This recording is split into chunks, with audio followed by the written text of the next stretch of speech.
Iran किसी भी वक्त अमेरिकी बेस पर हो सकता है ईरान का हमला। ईरान के सुप्रीम लीडर ने अमेरिका को दी खुली धमकी, हमला ऐसा होगा जो इससे पहले कभी नहीं हुआ। खामेनेई ने कल अपने सक्सेसर बंकर में बैठे बैठे उन्होंने विल बना दी अपनी। जी, और ये सब मैं बता रहा हूं, ये हमारे ना लखनऊ में इसको कहते हैं चंडू खाने की। ये चंडू खाने की छोड़ रहा है ये खामेनेई। आज खून की नदियां बहेंगी, जैसे बिलावल बोलता है ना कि कभी अगर पानी नहीं बहा तो खून बहेगी और हिंदू इतने मर जाएंगे, लकड़ियां कम पड़ जाएंगी, अंतिम संस्कार। ये छोड़ रहा है। बुजुर्गवर जो हैं ये कहीं बंकर में बैठे बेचारे, ये छोड़ रहे हैं, चंडू खाने की दे रहे हैं। अरे आपको अमेरिकन को मारना है, अब मारो। आपको किसने मना कर रहा है कि आप मत मारो? अरे मार के बोलो मार दिया। अमेरिकन ने बोला कि हम कुछ नहीं करेंगे, कुछ नहीं करेंगे, जब मार दिया फिर डिक्लेयर कर दिया, कहानी खत्म। अच्छा ये भाई जो ऐसा है हम मार देंगे, अब ऐसा होगा जो कभी पहले नहीं हुआ, जो अब होगा फिर दुनिया देखेगी। पता नहीं क्या क्या स्टोरी है। अरे मार के खत्म करो, तुम्हें जो मारना है। पॉलिटिक्स में और मॉडर्न वॉरफेयर में मुंह बम का भी बड़ा इस्तेमाल होता है। बिल्कुल। और ये मुंह बम चलाने वाले अक्सर वो होते हैं जिनको ये दिखाई देता है कि हम आखिरकार वो ऑब्जेक्टिव अचीव नहीं कर रहे और हम हार रहे हैं। अगर ईरान ने कुछ सीखा है पाकिस्तान से तो ये सीखा है। पाकिस्तान से बोलते रहो, कुछ ना कुछ बोलते रहो। अब तो ये कहा जा रहा है सर, जरा ये भी समझाइए, ये जो ये ठिकाने हैं, क्या अब ये ठिकाने खतरे में हैं? क्या ये जो अमेरिका के ठिकाने मिडिल ईस्ट में उसने जो बेसेस बनाए हुए हैं, क्या अब इन जगहों, क्या या फिर एंटीसिपेट करते हुए इन जगहों को फोर्टिफाई कर लिया गया है? देखिए ये जगह जो है ना, इस जगह पे क्लोज इन कीजिए प्लीज। इस जगह पे ये मिडिल ईस्ट आपको दिखाई दे रहा है। 19 बेसेस हैं उनके 8 कंट्रीज में। ये तो उनका 5th फ्लीट है नेवी का। और यहाँ पर आपको पता ही था वो कहाँ गया हमारा, हाँ यहाँ पर कतर में ये सारे उनके F-22 F-35 ये सब लगे हुए हैं। 50,000 के आसपास सैनिक हैं अमेरिका के। क्या आप सोचते हैं उनको खत्म कर सकेंगे? अगर इन्होंने यहां से किया, ईरान यहां पर है, क्या हाल होगा? क्या हाल होगा? इसी के साथ साथ एक चीज और कही जा रही है। हॉर्मुज वाला जो किस्सा है ना, हॉर्मुज वाला किस्सा, ये हॉर्मुज वाला किस्सा इसलिए नहीं चलेगा। इन्होंने कहा है सर 30% तेल यहां से जाता है, 33% के आसपास लिक्विड पेट्रोलियम गैस जो होती है LP, ये भी यहीं से। तो ये जो है क्या ईरान अपने खाने कमाने के लिए पैसे भी तो यहीं से आते हैं, क्या इस जगह को बंद करेगा? वो अफोर्ड कर? नहीं, मैं आपको बताता हूं बेसिकली क्या है, मैं आपको समझाता हूं। ये जो पूरा हम लोग स्ट्रेट ऑफ हॉर्मुज कहते हैं ना, आपने बता दिया इतने परसेंट, ये वो एक बात है। एक्चुअली ईरान पे लगे हैं सैंक्शंस। ईरान पे लगे हैं सैंक्शंस। ईरान को इतना ज्यादा नुकसान नहीं होगा। ईरान का ये एस्टिमेट है कि साहब ये जितने भी देश हैं, कुवैत है, बहरीन है, सऊदी अरब है, कतर है, UAE है, ओमान, इन सब का तेल इसके आसपास से जाता है। यहां पे इतना रायता फैलाओ कि ये सब मिलके अमेरिका और इजराइल पे यहां पे ये जाके यहां पे दबाव डालें भारी कि साहब आपके चलते हमारा तो धंधा बंद हो गया, आप रोको इसको, आप इजराइल को रोको, अमेरिका को रोको। अच्छा, यहां से जो ज्यादातर तेल जाता है उसका पहला कस्टमर कौन है? चाइना और इंडिया। सबसे ज्यादा चाइना और सबसे ज्यादा इंडिया। अब ये दोनों भी डालें, ये दोनों भी भारी प्रेशर डालें इन लोगों के ऊपर और ये बताएं कि साहब जल्दी से जल्दी रोको लड़ाई।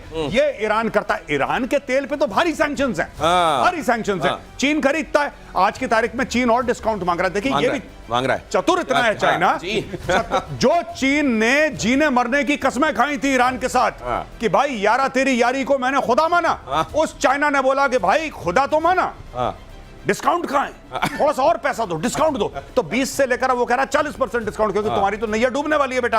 अब तुम बताओ कितने डिस्काउंट पे तेल दे रहे हो? तो ये चाइना का किरदार है भाई। ये चाइना का किरदार। हॉर्मुज स्ट्रेट को बंद करने का प्रस्ताव पास करने की बात हो रही है। ईरान की संसद ने प्रस्ताव पास किया। हॉर्मुज स्ट्रेट दुनिया का अहम तेल शिपिंग रूट है।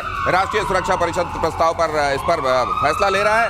फारस, ओमान, अरब सागर को जोड़ने वाला हॉर्मुज स्ट्रेट, ये इस रूट से दुनिया का ज्यादातर तेल ट्रांसपोर्ट होता है। लेकिन तेल का कहते हैं वहां से स्मगलिंग भी बड़ी होती है और वो पाकिस्तान को जाती है। पाकिस्तान एक जमाने में 65-65 में पूरा तेल जो भरा गया था उस समय लड़ाई में, वो ईरान से जाने वाले इस तेल से ही भरा गया था। तो अब क्या पाकिस्तान का भी तेल निकलेगा? तेल सबसे ज्यादा तेल निकलेगा चाइना का। अच्छा, 80% उनको वो डिपेंडेंसी है उनकी। जो तेल यहाँ से जाता है ईरान का 80% उनके पास जाता है। अब सवाल रहा, तेल एक और निकल गया है जो नोबिटेक्स वाला याद आ रहा है ना, जो उनके $90 मिलियन को स्वाहा कर दिया क्रिप्टो करेंसी वाला, क्रिप्टो करेंसी, वो भी हाथ से निकल गई। स्मगलिंग से जो पैसा आता है वो भी चला गया। तो अगले अगर उनको बनाने हैं मिसाइल तो उसके लिए आपको चाहिए ना चिप्स चाहिए, मेम्स चाहिए, सीकर चाहिए। वो किस पैसे से आएंगे? तो इसलिए ये बहुत बड़ी अब असमंजस होगा ईरान का कि मैं क्या करूं, बंद करूं तो मैं खुद मरूं, ना बंद करूं तो ये तो प्रेशर कैसे बनाऊं? प्रेशर कैसे? तेल अगर नहीं देता हूं तो दुनिया पे प्रेशर बनता है, वो इजराइल की कॉलर पकड़ेंगे, मत मारो इसको, क्यों कर रहे हो ये सब प्रेशर बनेगा। लेकिन अगर तेल नहीं देता हूं, कब तक नहीं दूंगा, पैसे कहां से आएंगे? ये रोजी, अभी तो बम बाद में बनेंगे, रोटी तो चलानी है। अमेरिका की तरफ से 3 एटमी प्लांट पर अटैक के बाद ईरान का बड़ा दावा। अगली खबर फ्लैश कीजिए। न्यूक्लियर साइट्स को कोई नुकसान नहीं है, ईरान ने कहा। रेडिएशन लीक के खतरे से भी इनकार किया। ईरान का एटमी कार्यक्रम नहीं रुकेगा।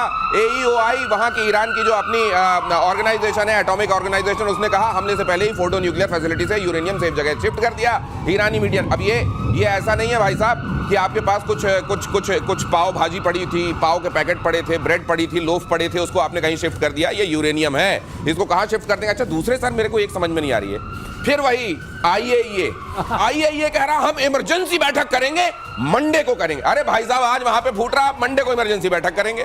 गजब है IAEA। ये वर्किंग डे में ही काम करता है। हाँ। आज संडे आप आ गए, बात अलग है, हाँ। पर वो नहीं आने वाले हैं।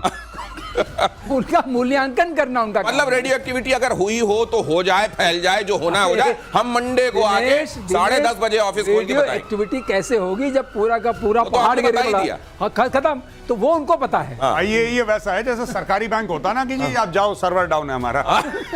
सर्वर डाउन है इनका, वो कुछ नहीं है। अच्छा, मैं एक और चीज कहना चाहता हूं, एक भविष्यवाणी तो नहीं, लेकिन मेरा एक एनालिसिस है, सर्वे लग रही। देखिए, ईरान जब हिट बैक करेगा तो सिर्फ ऐसा ही नहीं कि हॉर्मुज में हिट बैक करेगा, उसके अभी भी प्रॉक्सी जिंदा हैं, और इनका सबसे इंपॉर्टेंट प्रॉक्सी जो है वो हुथीज हैं, जो कि यमन के साउथ में हैं। तो हो ना हो अगले 10-12 दिन में मौसम देखते हुए सऊदी अरब इस लड़ाई में कूद जाए, हो ना हो सऊदी अरब भी इस लड़ाई में सामने आ सकता है मौसम देखते हुए। हूती विद्रोही बड़ा रोल प्ले कर सकते हैं, ये भी आप सुन लीजिए आज।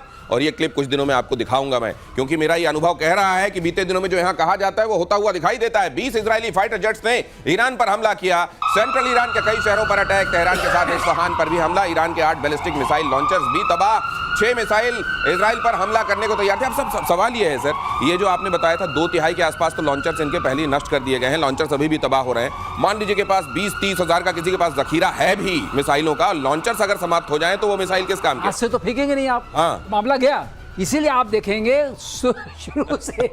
शुरू से वो ये कर रहे हैं कि लॉन्चर जिस लॉन्चर से मारते हैं, जैसे खैबर शिकान जिस लॉन्चर से गई, इसमें वो भी शामिल है। उस लॉन्चर को भी खत्म कर दिया, क्योंकि लोकेशन मिलती है और सैटेलाइट इमेजरी उनको कंटिन्यूअसली आ रही है। अच्छा, जिस लॉन्चर से आप मारते हैं उस लॉन्चर के कोऑर्डिनेट्स आ जाते हैं। वो साइलोज हैं, साइलोज को आप मूव कर नहीं सकते।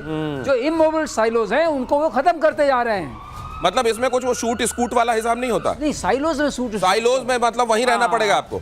वो वाला होता है, वो अलग होता है। हाँ, वो अलग होता है। वो तो आप दिखता है, सरफेस पे है, उसको आप मार सकते हैं, वैसे भी आपका इमेजरी है। लेकिन साइलोज को मारना बड़ा मुश्किल होता है। और ये जो मिसाइल्स हैं जो हाइपरसोनिक होती हैं, साइलोज में होंगी। सर, एक और क्यूरियोसिटी है और वो आप बता सकते हैं, लेकिन इस खबर के बाद ईरान के एयरबेस पर इजरायली सेना का बड़ा हमला। ये फ्लैश कीजिए। ईरान के 2 F-5 फाइटर जेट्स तबाह। फाइटर जेट्स दैचफुल एयरपोर्ट पर तैनात थे। एक बात जो ये कही जा रही है कि मॉडर्न डे वॉरफेयर में अब ये ड्रोन्स, फाइटर जेट्स, इनकी बहुत ज्यादा बढ़ती जा रही है आज कीमत ये। लेकिन उसका एक दूसरा पहलू ये भी है कि भाई साहब, बना लो आप अपने पास इतनी सारी मिसाइलें कि आपको अपने फाइटर जेट भेजने नहीं, यहाँ से लॉन्च करो, वहां मारते रहो। बिल्कुल सही दिनेश। कई बार हम ये सोचते हैं एक अगर हमें स्टेल्थ फाइटर, जैसे आप चाहते हैं F-35, फुली लोडेड F-35 आपको 1000 करोड़ पड़ेगा। 1000 करोड़ में आप